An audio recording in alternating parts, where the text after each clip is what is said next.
राजकीय रंग आता चांगलाच घुमू लागला आहे। या क्षणाची मोठी बातमी, सेना भवनावर भाजप विरोधी पोस्टरबाजी झालेली आहे। नरेंद्र मोदींना गर्विष्ठ म्हणून हिणवण्यात आले।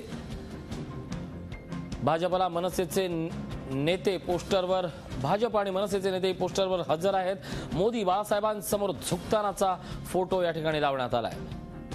खरं तर आलेल्या महापालिका आणि महापालिकांच्या निवडणुकीवर विसरले ते दिवस कसे हे की ढोंग वरकरणी झुकल्या होत्या त्यांच्या गर्विष्ठ माना साहेबांच्या चरणी। फक्त बाळासाहेब अशा आशयाचे घाटकोपर पूर्व विधानसभा मतदारसंघातनं ही पोस्टरबाजी करण्यात आलेली आहे। सेना भवनासमोर आमचे प्रतिनिधी दिनेश दुखंडे आपल्या सोबत आहेत। दिनेश, वातावरण महापालिकेचं आहे, वातावरण शिवसेनेनं आपला दम दाखवण्याचा आहे आणि या सगळ्यात हा समोर आलेला चेहरा शिवसेनेचा आहे। नेमकं कोणाला डिवचायचं आहे आणि काय साध्य करायचं आहे शिवसेनेला? नक्कीच ऋषी, शिवसेनेची परंपरा असलेला दसरा मेळावा उद्या शिवाजी पार्कवर साजरा होणार आहे। शिवसेनेचं यंदा सुवर्ण महोत्सवी वर्ष आहे आणि त्यानिमित्तानं जय्यत तयारी सुरू आहे। या दसरा मेळाव्याच्या निमित्तानं शिवसैनिकांमध्ये उत्साह आहे आणि शिवसैनिकांनी शिवसेना भवन आणि शिवाजी पार्कमध्ये जी पोस्टरबाजी केली आहे त्यामुळे कदाचित वाद निर्माण होऊ शकतो। घाटकोपर पूर्व विधानसभा शिवसैनिकांतर्फे शिवसेना भवनासमोर जे पोस्टर लावण्यात आलं आहे त्यामध्ये उल्लेख केलेला आहे, विसरले ते दिवस कसे हे की ढोंग वरकरणी झुकल्या होत्या यांच्या गर्विष्ठ माना साहेबांच्या चरणी। शिवसेनेने आपल्या राजकीय प्रतिस्पर्ध्यांना टार्गेट करण्यासाठी हे पोस्टर लावलेले आहे। पण सर्वात महत्त्वाचं, या पोस्टरमध्ये जे फोटो टाकलेले आहेत कोणाला गर्विष्ठ म्हणून उल्लेख केलेला आहे याचं भान शिवसैनिकांना राहिलेलं आहे का? यामध्ये आपले सध्याचे राष्ट्रपती प्रणव मुखर्जी आहेत, माजी पंतप्रधान अटल बिहारी वाजपेयी आहेत, लालकृष्ण अडवाणी आहेत, नितीन गडकरी आहेत, शरद पवार आहेत, तसंच राज ठाकरे आणि नारायण राणे यांचाही या पोस्टरवर उल्लेख आहे। आणि सगळ्यात महत्त्वाचं, सध्या शिवसेनेचे भाजपशी अत्यंत टोकाचे मतभेद असल्यामुळे भारताचे पंतप्रधान नरेंद्र मोदी यांनाही या पोस्टरवर गर्विष्ठ म्हणून हिणवण्यात आलेलं आहे। त्यामुळे कदाचित या पोस्टरमुळे खूप मोठा वाद निर्माण होऊ शकतो। एकूणच सध्या शिवसेना आणि भाजप यांच्यामध्ये जे टोकाचे मतभेद निर्माण झालेले आहेत त्यावरून भाजपला टार्गेट केलेले आहे। मात्र शिवसेना प्रमुख आणि अटल बिहारी वाजपेयी यांच्यातले मैत्रीपूर्ण संबंध, वाजपेयी आणि अडवाणी यांच्यातले मैत्रीपूर्ण संबंध आणि प्रणव मुखर्जी आणि बाळासाहेब यांच्यातले मैत्रीपूर्ण संबंध याची एकूण दखल शिवसैनिकांना घ्यावीशी वाटली नाही का, हा एक प्रश्न किंवा अशी चर्चा या निमित्तानं उपस्थित होऊ शकते।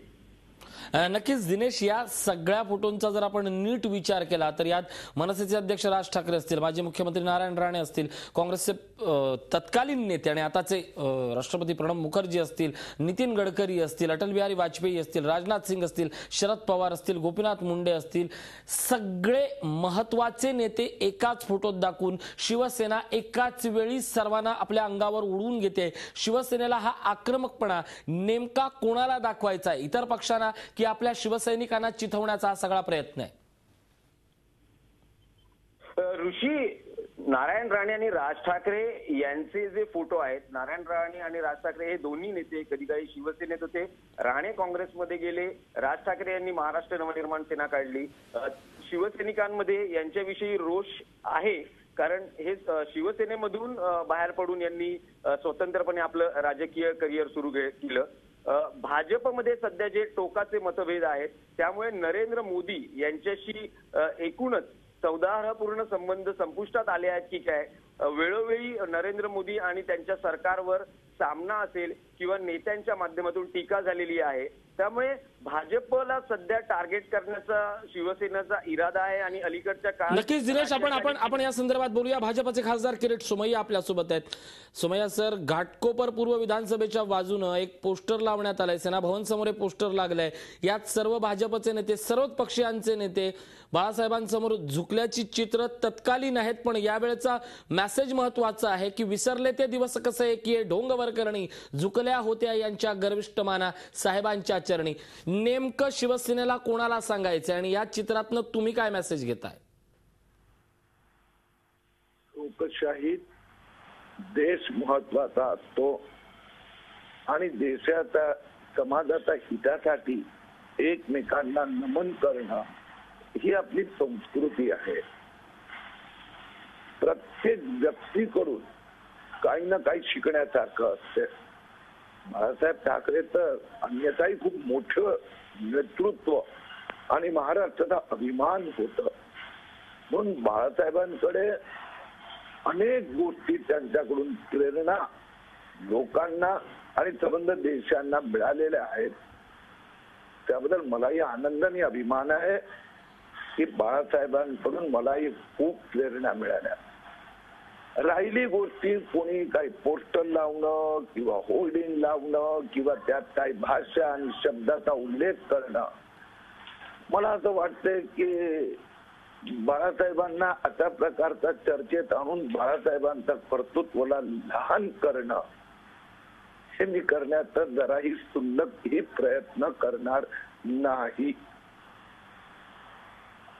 नक्कीच किरीटजी, तुम्ही एक मुद्दा महत्वाचा मांडलाय की बाळासाहेबांना पुन्हा चर्चेत आणणं. आपल्या बोलण्यातली ही ओळ अतिशय महत्वाची आहे. भाजपला तत्कालीन जे सध्या राजकारणाचे संदर्भ चालले आहेत ती परिस्थितीवर भाष्य करताना पुन्हा बाळासाहेबांचाच वापर शिवसेनेच्या नेतृत्वाला करावा लागतोय का? मला असं वाटतं की आपण अर्थाचा अनर्थ कदाचित करू नये. बाळासाहेबांचं नेतृत्व, कर्तृत्व, आदर हे तर कायमच लक्षातच ठेवावं लागणार आहे. त्यांच्याकडून अनेक शिकण्यासारख्या गोष्टी आहेत आणि त्यासाठी एकदा ने 1000 वेळा पण मान जर बाळासाहेबांचा पुढे नतमस्तक व्हावं लागलं तर त्याचं सगळ्यांना बरंच वाटणार.